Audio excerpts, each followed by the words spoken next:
Hello everyone and welcome back to another video of Social Science Mantra. And today we are going to discuss the major outcomes of planning strategy. As I already and we have already discussed that what were the planning strategy and what were the planning policy taken by the Indian political leaders, including the first 5-year plan, second 5-year plan, various other land reforms, all we have discussed so far. So what were the consequences of those planning strategy? What were those outcomes of these planning strategy? Okay. So before starting this, you must remember, you must remember that we have discussed three major challenges in chapter 1, challenges of nation building.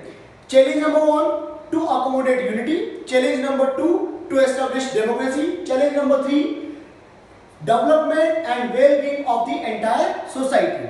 Okay, so this chapter, planning and development, it relates to the challenge number 3, development and well-being of entire society. Okay, so student, before leading into this topic, major outcomes, we have already discussed so far the problems that because of these policies implementation there were certain problems noticed, and including those problems, the first one was ineffective land reforms. Land reform was a key strategy of planning, okay, but it was not implemented properly throughout the country. Land reform we already covered up. What were the land reforms?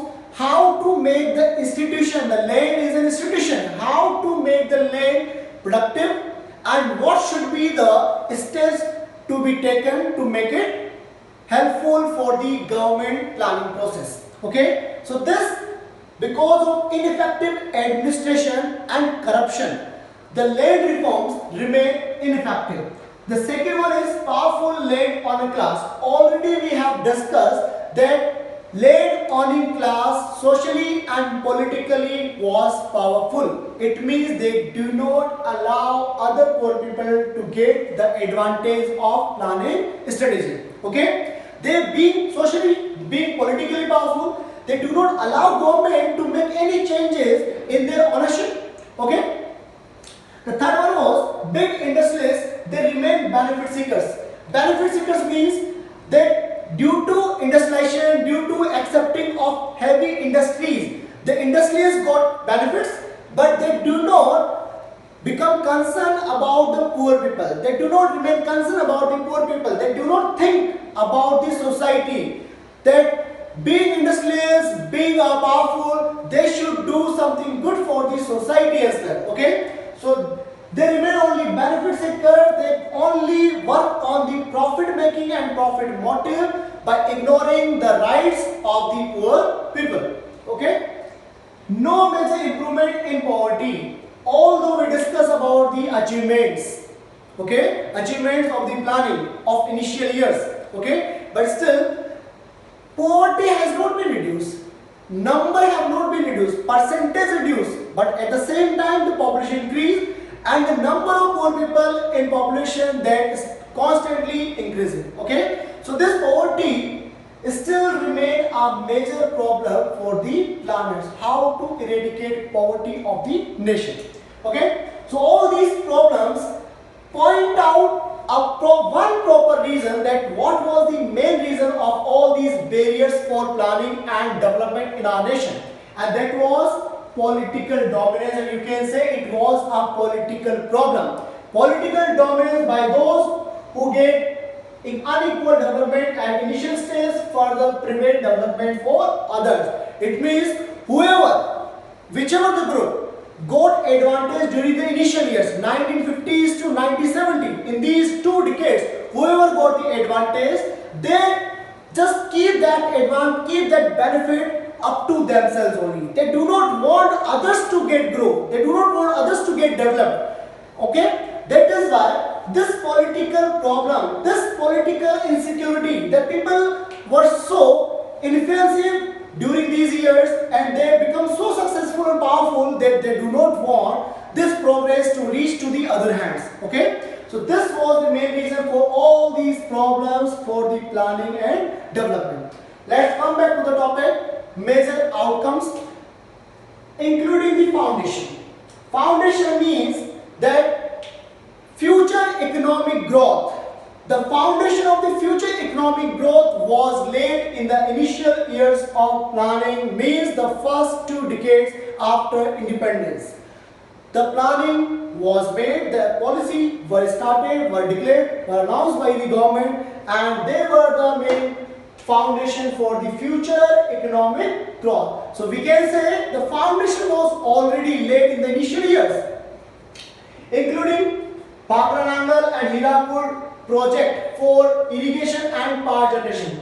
We discussed in in 5-year plan 1, first 5-year plan, that agriculture and agrarian development was necessary for the country's growth and prosperity. That is why the investment was made on irrigation and dam construction, and these were the projects, Bhakrananga project and the Hirakud project for the irrigation and power generation.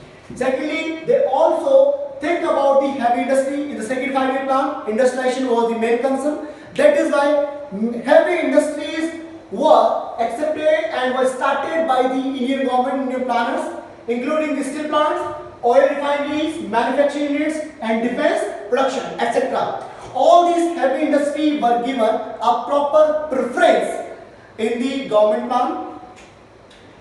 Although we think about the various problems were there and various achievements were there, okay, the improvement in transport, in infrastructure for transport and communication. It means that transport not only remained around railways, government developed more land transport, more air transport, and the various means of transport also came into existence in those years, and the better means of communication were also introduced by the government. Okay, so all these were the foundation. We can say proudly that foundation of future economic growth was laid in those early years. This was the main outcome of the planning. And in your book, there was a box in that government campaign. I have been explained. What was the government campaign, for why this campaign was launched?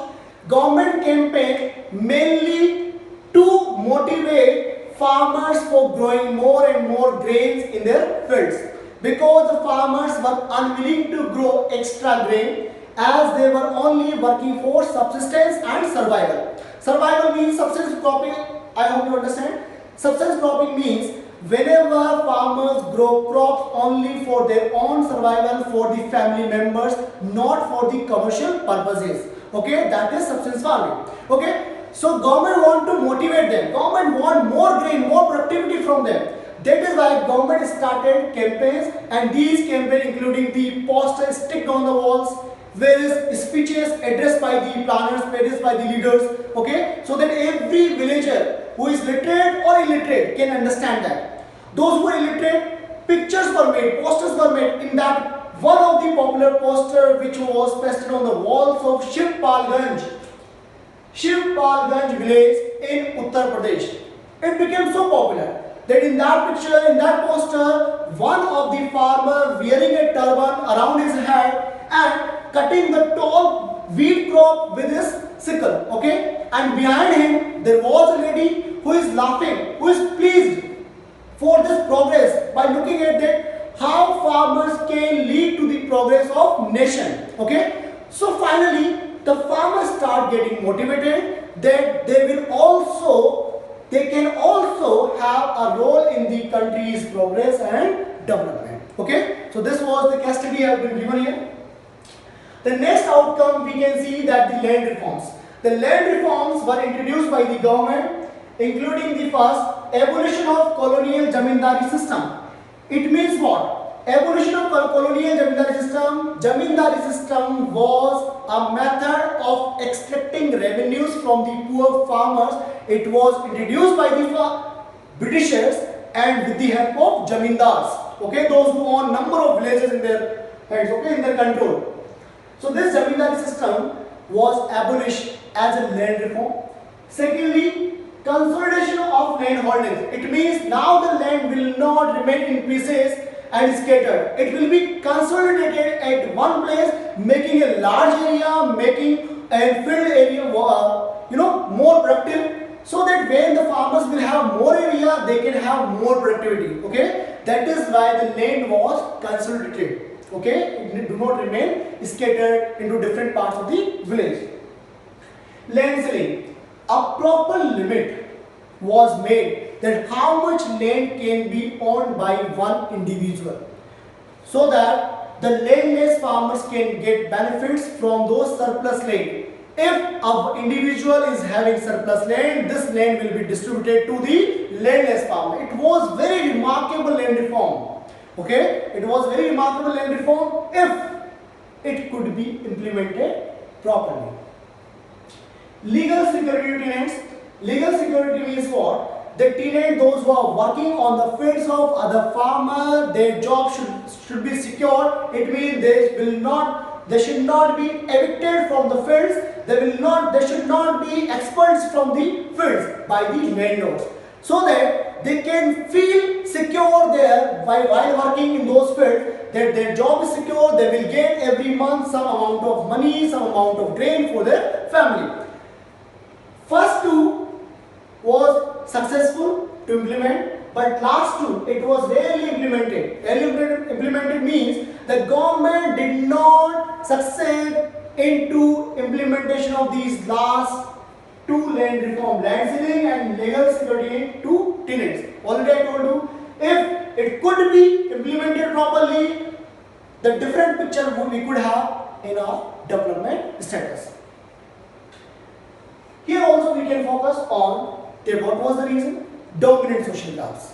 Dominant social groups. Already I told you so many times that land owning class in the villages, they do not want others to get benefit, and because of this they control the policy making, they control the implementation of these policies of development, especially in the rural areas. Okay, that is why the urban areas somehow got developed, but the rural areas remain backward. Okay, so students, here we talked about the foundation and the land reform as the greatest outcome after the planning strategy implemented in the first 5-year plan or second 5-year plan in the initial 2 decades or initial years. Okay, let's move on to the next. So the next outcome is green revolution. Before leading into this outcome, we need to discuss about the food crisis that India was having at the time of independence. Okay, so in the years of 1940s and 1950s, during those years, food productivity of our country, it was constantly declining. Okay, that food productivity in India was not self-sufficient in food grains, and as a result the food productivity was regularly declining. Even we can say as more the population was growing, less than that the food was productive. The production of the food was being made by the farmers.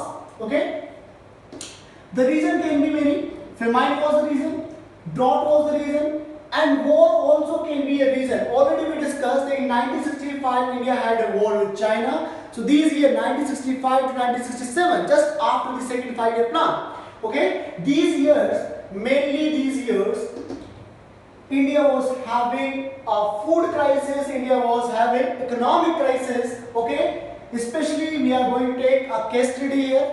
In this case study, Bihar state. Okay, what was the condition with the Bihar?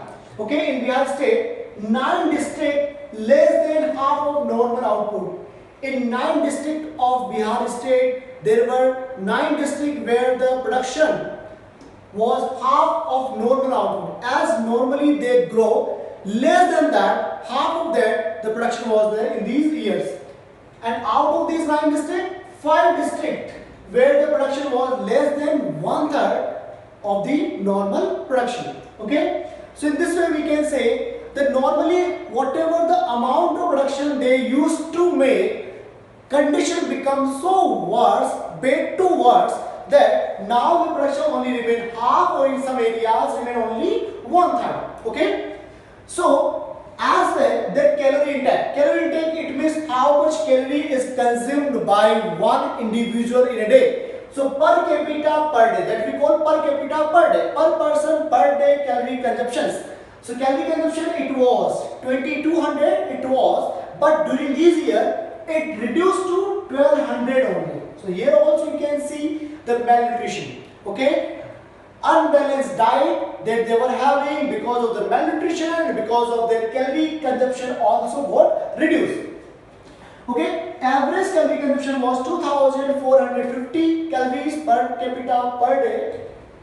You can compare this average, even the previous one was also less than the average, but now the condition become more worse. Okay, death rate, even the DR death rate in 1967, it become also 37% high in the following year. Then to the following year in 1968, it was less than 37%, and in the year 1967 it was 37% more than the following year. So here we can see the condition of the farmer, condition of the people of the Bihar state, where they were dying with the starvation, where they were dying with the unemployment. Okay, so this was the condition. Even the food prices also rise along, again a strong hit to the farmer.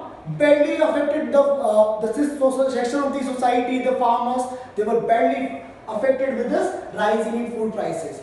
It is all because of zoning policy of government.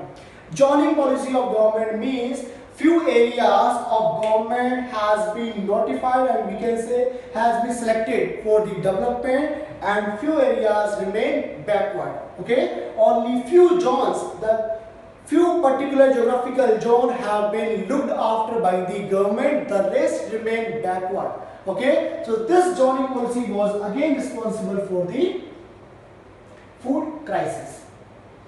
That is why India have to depend on foreign countries for import of food grain, especially United States of America. So dependence increases, and in that time, when the dependency was higher, when the self-sufficiency was less, Indian government decided that there should be a plan. There should be a plan. There should be a change in the planning. Then India should be a self-sufficient country. That is why they come up with the motto. They come up with the new plan, Green Revolution. Okay. So now they start targeting to initiate the plan for the irrigation fed areas, where already the irrigation is available, where already sound with the irrigation facility, the areas like Punjab, like Haryana and all. Okay, where of farmers, where the population is having the maximum concentration of well of farmers. Okay, it means now they just avoid the areas where which were the backward areas where the farmers were poor. Now they shift their attention to start targeting to the areas where the well of farmers live and where there was irrigation fed areas. Okay, it means the argument behind this approach they give that the areas which are already prosperous, they can lead more better production. Okay, they can have more better production for the whole nation. Okay, for the entire country they can have the production.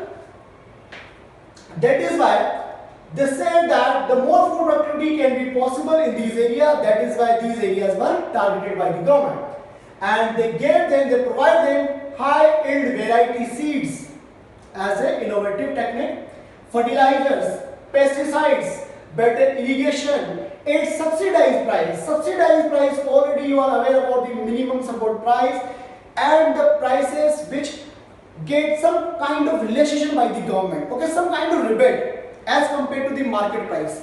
These are the subsidized price. So this subsidized price were given to the irrigation fed area or the well of farmer populated areas like Punjab, like Haryana, western part of Bengal, and western UP, you can say all these areas. So what was the drawback? And drawback, instead of drawback, we can also write the consequences. We also can write the consequences of Green Revolution. The polarization between the class and regions. It means polarization. Now two poles become. One was rich class, one was poor class. So polarization between classes, polarization between regions. One is developed region, one is backward region. Okay, so this polarization started to take place between classes and region. Secondly, there was a huge contrast between the poor peasantry and the rich landlord. The landlord become more prosperous. Already they were prosperous, now they become more prosperous because they were having more land, and now more land means more productivity, means more income, more employment opportunities. Okay, so this was it. Even rise of middle class peasant section. Because of this, one positive effect was also there. The peasant class, the middle class, those who were not belong, who do not belong to the higher class, those who do not belong to the lower class, the middle class, those who get developed because of the government policies, okay, because of the government help, okay. So this was all about the Green Revolution and the complete analysis we had here.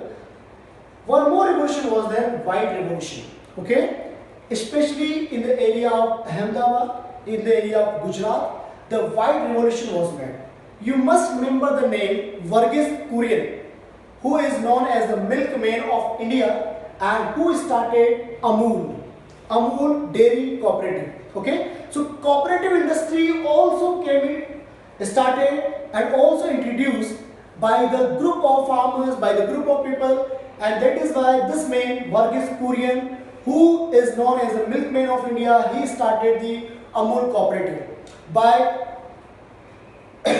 joining more and more farmers, and later on by having the cooperative that now this elimination, this middleman will be eliminated from the consumer and the producer. Who is the producer? Farmers, those who are having the cattle and those who are having the milk production.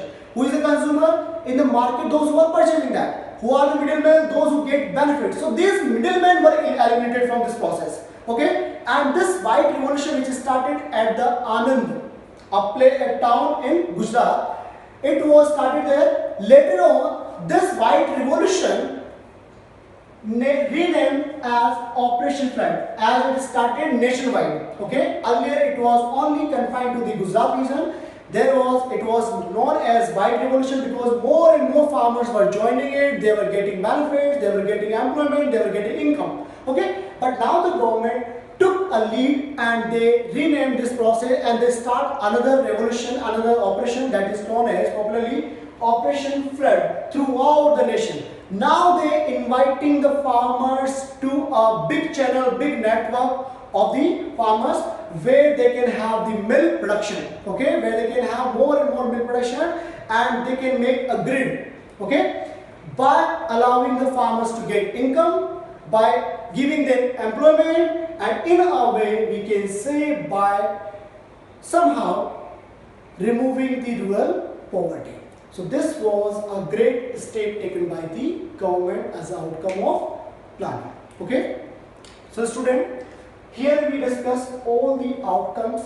One topic left in this chapter, that is later developments. It means after the initial years, what were the later developments, what were the development took place. Let's discuss the last topic. After 1960s, the development process of our country, they took a slight turn, and we can say what were the later development processes. Okay, so far we discussed about till 1967 whatever the development took place. After Nehru's death, that we can say the Congress party was a dominant party. As we will lead into this book, as we will read more and more chapter, as we will progress, at the end of the book we will come to know how this dominant politics will be changed into the other political parties. Okay, how this dominance of politics will be changed in our country. So let's discuss here. After Nehru's death in 1964, the politics of Congress party also changed. As a result, Indira Gandhi took command. Indira Gandhi, who was a popular leader, she became the leader of the Congress party, and with her coming into the politics, with her arrival in the politics, the things got changed. What were the changes? She strengthened the role of state control economy. State control economy means now no more interference by the private hands and private entrepreneurs. Okay, that is why we can say the state control economy established. It means she focused more on being socialist, and 1967 onwards she imposed restriction on the private industry. It means the government start imposing the restriction on the private industry in form of license, in form of permits, or various other tariff restrictions as well were imposed on the private industry, so that the main role and main control can be in the hands of government. With the arrival of Indira Gandhi in politics, she imposed the restriction on private industries and all the control was vested into the hands of government. 14 private banks become nationalized. Nationalized means earlier they were private bank, now they become government bank. Okay, the ownership change, the change in ownership. So the 14 private banks, they become nationalized and controlled by the government, monitored by the government. As well, the government launched various pro-poor programs. Pro-poor programs, we can say there are a lot of pro-poor programs have been launched by the Congress Party, including the Manrega, Mahatma Gandhi National Rural Employment Guarantee Act. Along with this, various other poor programs. For example, for the poverty elevation programs, PAP were introduced by the Indira Gandhi government. Okay, it means the government now start thinking about the society, social welfare. Okay, so pro-poor programs were launched. Even the administrative tilt also came. Earlier government, before the Indira Gandhi, they wanted the socialist pattern of society, but somehow they were opposed by other leaders. That is why they did not implement. Okay, but now Indira Gandhi properly implemented the socialist pattern of society. So we can say this was an ideological tilt also, ideological change, shifting also. Okay, so these years 1950 to 1980, if we analyze the economic growth of the nation, it just remained 3 to 3.5% economic growth rate. Okay, which was less than the average. Okay, and we can say because of this less economic growth rate, the reason can be inefficiency and corruption of the public sector enterprises, the government enterprises and the government control. Negative role of bureaucracy in economic development. The bureaucracy of the government, the administrators of the government, they played a negative role in economic development for the social development. As well as this was happening in the country, this crisis situation was going on during these years, 1950 to 1980. You remember that in 1991, new economic policy was introduced by Manmohan Singh, again a Congressee, okay, a Congress Prime Minister, Economic Minister that time. He introduced this policy, the new economic policy, because of the crisis situation during these years, 1950 to 1980. Okay, so public also lose faith. Initial faith that they have imposed, that they have developed in the government, that now the government can do something good for the society. They are thinking about the people. Okay, so they develop a faith in the government, in the planners, in the planning commission, but now this faith start reducing. So they just lose faith in state control economy, okay, state control system, and that is why this was the reason that coalition government came into existence and new parties become powerful, Janata Dal, and we can say Bharatiya Janata Party. All these parties came into power. As I already told you, as more we read into this book, we will see the end of Congress Party and the arrival of Bharatiya Janata Party and change in the Indian politics. This is all about politics in India since independence in this book that has been given. Okay, so student, all these reasons were responsible for reducing the state control economy and the government control was reduced. Okay. So far, we discussed all these points which were related to the chapter planning and development, chapter 2 of class 12. I hope you have understood well. Please make the notes. Whichever point you feel that it should be written, it should be noted down, write them in your notebook. And as I have already told you that CBSE this year has made certain changes in the syllabus. And in this chapter, planning and development, one more topic has been added, that is Policy Commission or Niti Aayog. Okay. So far in the chapter, we talked about Planning Commission, that how the Planning Commission was set up. And last points we discuss about, last topic we discuss about that how did the Planning Commission lose its faith among the public and the people lose confidence in the Planning Commission. Okay, this confidence, this faith, the public opinion get reduced. Okay, and it happened just after 1950s, 1980s, that you have already, I told you that 1991 new economic policy was introduced.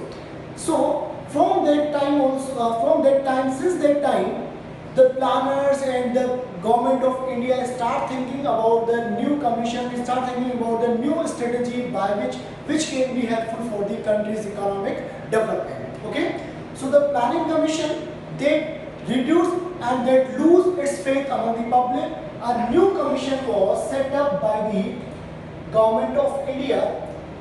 This date is very important. That in 15 August 2014, on his address to the nation, Prime Minister Narendra Modi, he talked about the abolition of planning commission and establishment of the another commission, that is policy commission. Okay, so remember this date, 15th August 2014. In his address to the nation, Prime Minister Narendra Modi talked about the abolition of planning commission and establishment of policy commission. Okay, it is also known as Niti Aayog, National Institute for Transforming India.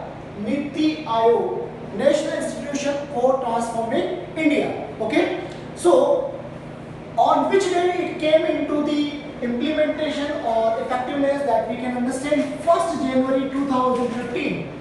This policy commission came into existence and it was constituted. Okay, constituted means what? That an objective resolution was passed by the Union Cabinet and Union Government, and after that it was formed and it came into effect. Okay, so it was formed on 1st January 2015.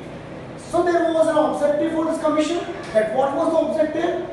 This commission will provide the necessary information and it will advise the technical advice to the Union Government regarding policy making at the central and state level. It means what should be the policy should be accepted and followed by the Union Government or the state government for the betterment of the citizen of the country. Okay, that how they can encourage more and more welfare schemes, more and more welfare programs and projects. Okay, so this advice will be given by this Niti Aayog or Policy Commission. Okay, Prime Minister is ex officio chairman. I already told you and you are aware about what is the meaning of this ex officio chairman. It means this commission, this chairman will not be a person. Whoever will hold the seat of the Prime Minister, he will be the chairman of this commission, policy commission. Okay, and he can appoint vice chairperson. This is in his control, in his jurisdiction, that he can appoint the vice chairperson of the Niti Aayog. The first vice chairperson was Amit Panagriya, and presently the Rajiv Kumar is the vice chairperson. Okay, so Dr. Rajiv Kumar is the vice chairperson presently, and this chairperson is Mr. Narendra Modi. Okay, he is the same Prime Minister as we are having the two continuous tenure. He is serving the country as a Prime Minister. So he is the ex officio chairman, and vice chairperson has been changed 1st September 2017. Okay, this commission have been given a task to harmonize the interest of national security and economic policy. It means national security have been prioritized here. That whatever the policy will be made by this commission, whatever the policy will be advised by this commission, national security should not be at threat. Okay, and economic policy, and to prepare strategic and long-term framework of policy and program. That is why 15 years of vision, 7 years of plan is advised by this commission. Okay, so this was the task given to this Aayog or this commission, and this commission working on the bottom-up approach, not the top-down. Let's understand. Top-down approach means this top-down approach was used by planning commission. Okay, here the complete control and command will be in the hands of the government, Union Government, top-down. Okay, first union, then to state, then to state, then to local areas. But this bottom-up approach, it means the policy making will not be effective if we will not give charge to the local people. So bottom-up, it means the state, from state and from the local area, it will start and it will go into the hands of Union Government. Okay, then only a program will be planned and program will be made and project will be decided. So this is the bottom-up approach which is taken by the policy commission instead of top-down approach which was used by planning commission. Okay, so this bottom-up approach was used and it created cooperative federation. Cooperative federation, again I told you, federation means what? The union, state, local level. So when we will give more and more chance to the local areas, local people, local government, then only with their huge participation this policy making can be more effective. Okay students, I hope you have understood the newly added topic. This much of information is needed for you, and you can also go through the various sites, Wikipedia and all, for getting more and more information like who is the permanent members, who is the non-permanent member of this commission. Okay, that's all for today. This is all about the chapter 2 planning and development that we have discussed so far. I hope you have understood all the points of the chapter and you have prepared the notes. So student, please revise the chapter because we have completed the newly syllabus, according to the new syllabus, the complete chapter. Okay, that's all for today. That's all for this chapter. In next video we will come up with the new chapter. Till then, please keep tuning this your own YouTube channel Social Science Mantra, and please, if you have not subscribed the channel, please subscribe the channel, hit the like button and press the bell icon so that you can be notified for the next video. Thank you.